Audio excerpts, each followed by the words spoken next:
Alright, so this is going to be notes on identifying equivalent algebraic expressions. Now when we're talking about equivalent, it means equal, the same. So we just have to use kind of some of our rules of algebra and the things that we know about algebra. Let me focus this. And we'll be able to determine these, and we're going to see some examples here. It's going to give us the initial equation, or expression, not really equation, expression.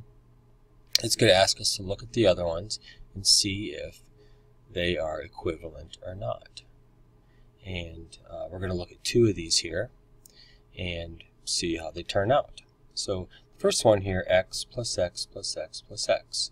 Okay, and we want to then compare it to the next one, 4 plus x. So if we look at x plus x plus x plus x, these are like terms. This is really 1x plus 1x plus 1x plus 1x. And that really gives us 4x. And then we compare it to the next one, 4 plus x. Now what we have here is 4 times x. So 4 times x is not the same as 4 plus x. So this one is not 1. But here we have 4x, so we see that that is one that we could use. And then we have really this one is just turning this around. This is the commutative property. So 4 plus x equals x plus 4. That's not the same as 4x. So this one is an either. And then if we have 2x minus 2x, and these are like terms, and if we take 2x minus 2x, that is going to be 0. So that is not the same as 4x. 4x does not equal 0. And really, again, we're just seeing, do these things equal each other? Okay. So then we have the next one, 64y minus 40. And we want to look at each one of these and see if they're equal to each other. The first one we have here is 8 times 8y minus 8 times 5. And this is really the distributive property undone. So really, we want to re-multiply these and see what we get.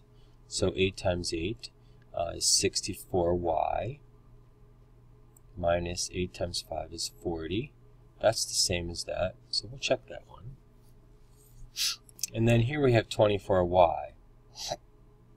Now, if we were able to take 64y minus 40, then we would get 24y, right? But this has a variable in it. We can't just subtract something from it because we don't really know what it is. We can't make this 24y. If this was multiplying, we could then do that because these are multiplying. And we could follow our multiplication rules. But here, this is subtraction. We can't subtract something that doesn't have a variable from something that does. They're not like terms. So this one's not. Then we have 32y minus 20. No, because they're not the same, right? 64y minus 40.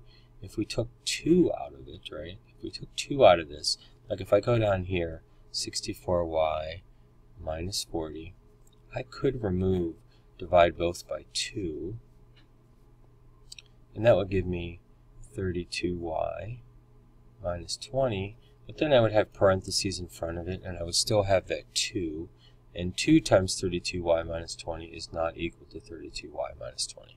So that's not true either. But here we have 8 times 8y minus 5. Let's see if that works.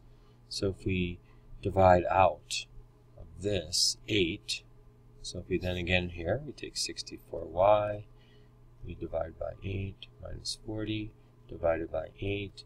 That's going to give us 64 divided by 8 is going to give us 8y. And that's going to be minus 5. On the outside, we're going to have 8. So we can see that these are the same. And that's those are equal as well. So that should be your answers for those. Let's look at a couple more and we'll be done with the notes.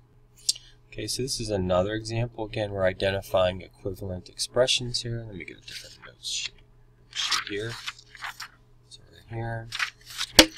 So again, we're looking at, let me fix this here, give me a second.